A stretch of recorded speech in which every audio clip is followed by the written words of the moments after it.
In our history, we've mic'd some of the NFL's greatest players, from Dick Butkus to Warren Moon. But the person with the very miscellaneous distinction of being the first player we ever put a mic on during a game, and this was back in 1967, by the way, was a relatively unknown middle linebacker named Bill Saul of the Pittsburgh Steelers. Okay, here we go. Move to it, under, weak gut. Although Bill Saul wasn't exactly a marquee name among NFL linebackers,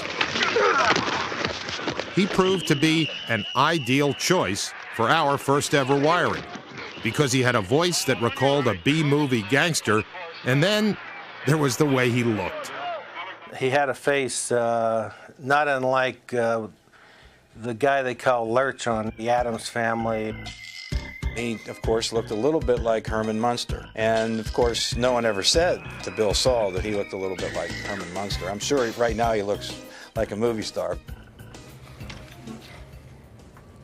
There you go. Today, Bill Saul is a popular bartender at the Emerald Tavern in Parkville, Maryland. And recently, we wired him again to get his recollections about the day he made NFL Films history.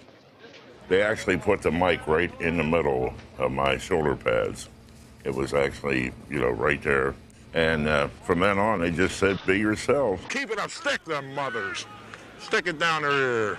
I was never known as Mr. Nice Guy, so I'm sure there were a few beeps. Hit the cannon, boy. You always trying to go outside, for sake. Bill Saul did not act in that film. Garfield! Bill Saul did not do a Sam Huff in the violent world of Sam Huff. I always thought Huff knew that he was wired. I think Bill put the wire on and he forgot about it. That's just the way that Bill Saul played. Over! Right!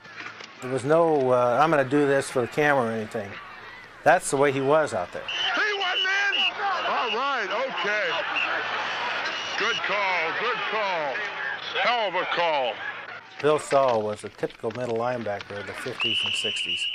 Hard-nosed, had a mean streak in him. Not one of those guys. Mitchell, Taylor, or Smith like to get hit. Let's stick them every chance you get. The other side of the scrimmage line has different uniforms, and you just want to wrap them as hard as you can. The 24 is a little Let's wrap him. I didn't have anything particularly against that guy, except back then you wanted to stuff everybody. Whoever had the ball, let's take his head off. Someone asked me one time, they said, Bill, what would happen if your mother was carrying the ball for the other team? And I said, if she had on a different colored uniform, I'd have to, sack her. And, of course, she didn't talk to me for a year, but that's beside the point. All right, you have a red left. I was slow. Hell, we used to run a 40-yard dash. They would time me with an hourglass. Like 4.4, 4.5. I couldn't even, I'd be lucky to do a 5.4. But I think the biggest thing, I didn't back off from anybody. Okay, let's go, babies. He was not that tough, but he thought he was, which is real important. He said, you think there's anybody in the league I can't whip? And I said, well, you can't whip me, let alone, there's got to be hundreds of guys you can't whip. And he said, no, seriously. And he really believed it. I mean, he could physically beat up with his hands, anybody in a fist fight in the entire National Football League. There was 1,200 guys, and that was totally out of reality. He would always crush the blocker. He would be beating the blocker to death. And I said, Bill, you're missing the point. You get the guy with the ball. That guy ran right by you, but he was so intent on whipping the blocker. Move to it. I think he was a natural leader, and being the middle linebacker, he constantly motivated the rest of the team. Andy, let's get one. All right, Marvin, let's go, Marv, baby.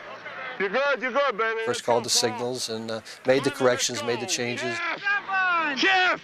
He was a very smart player, made no mistakes, a real force in terms of his personality, and we all loved him. He was not, soft and fuzzy. Let's go, stick him. You have a brown left. He was a rough character, and he took his sensitivity training in the National Football League, and sometimes you're rather abrupt with people and not worrying about their feelings. Oh, Bobby. The part I love the best, he was walking off the field and some little kid comes running up to him and says, "Mr. Saul, can I have your autograph?" He says, "Get out of here, kid." He says, "The management doesn't allow us to do that kind of stuff." Thank you. We're not allowed, boys. We're not allowed. Don't bug me. Everyone that watches that film thinks that kid was asking me for an autograph. Well, that is not the case at all. He was asking for a piece of equipment, and we weren't allowed, of course, to give anything like that. And I've had to probably explain that 2,000 times to people that it was not an autograph, because I want to go on record as saying I never refused a kid an autograph.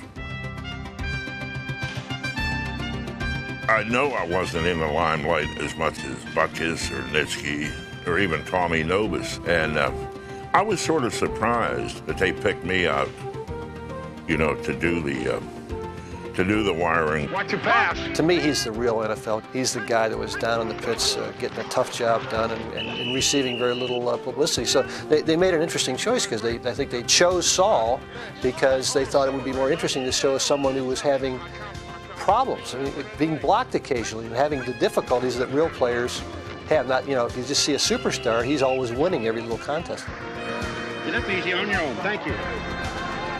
Come on, let's block. You know, it's just the basic, tough character that the NFL loves.